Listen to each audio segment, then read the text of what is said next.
Macho na nyeti.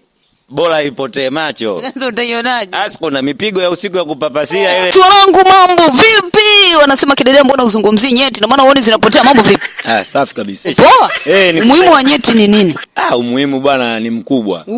Upi mpaka mnazililia mnaandamana mnavaa mapini kama watoto wanafunga nepi. Semaji unajitaka au jitaka? Hichi ni kifaa cha kutobadilishia si majina. Hii mimi natumia jina langu la Nida bwana, au sio? Lakini kesho na kesho kutwa nikitumia nyeti zangu hizi. Kesho naona mbele baba fulani, umeona? Huo ni umuhimu wa kwanza. Umuhimu wa kwanza. Umuhimu zikifika 5 tutaongea na wanaozibeba jamani, waachie tu. Nataka strong points 5. Ya kwanza ni kubadilisha watu majina watoto, si ndio? Ya pili umuhimu wa nyeti. Umuhimu wa nyeti yani inakuwa kwamba unajua sometimes tunazingatia sana. Tunatia kwa wachumba sana, natakiwa na zitu rudishiwe fadhila ndo kifaa hichi kinatumika. Umeona? Umuhimu namba 2 tena. Kwa sababu sasa hivi tupo kwenye usawa nusu kwa nusu. Kwa nini wasio ingekuwa wanapita na kwa kina mama? Hakuna. Huku unakuta nyeti hamna, ukienda kwa sister huku unakuta naye analalamika ziwa moja alioni. Inakuwa safi.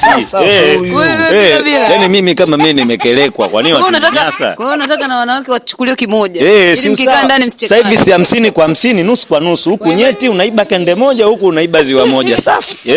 Ingekuwa safi kabisa. Ngoja kwanza sikuamini. Hamna mfano alipo.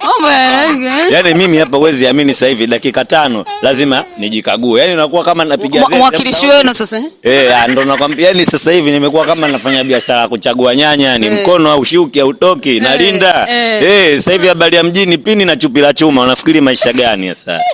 Mimi linanikwaza ili swala. Mfano ukuta na kako wakapo ndugu yangu na kwaje? Ukuta na kako shwa. Na kwangu akipo. Ukikuta akipo.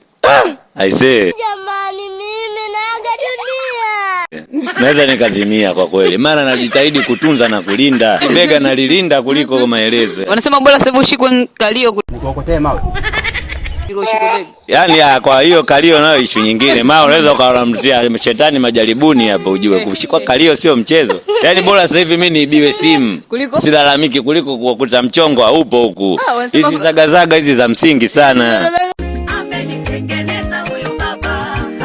Za msingi hizi. Kwa nini zitoweke? Kijana atetea nyeti ni huzuni. Kijana ameguswa hataki mali ipotee. Iko hivyo yani. Macho na nyeti. Bora ipotee macho. Sasa utaionaje? Asko na mipigo ya usiku ya kupapasia ile inaenda huko mwenyewe, unaona ina jicho moja yani. Hapo bali.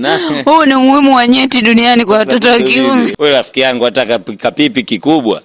Sasa sidharau. Ataka pipi kikubwa yani hivi.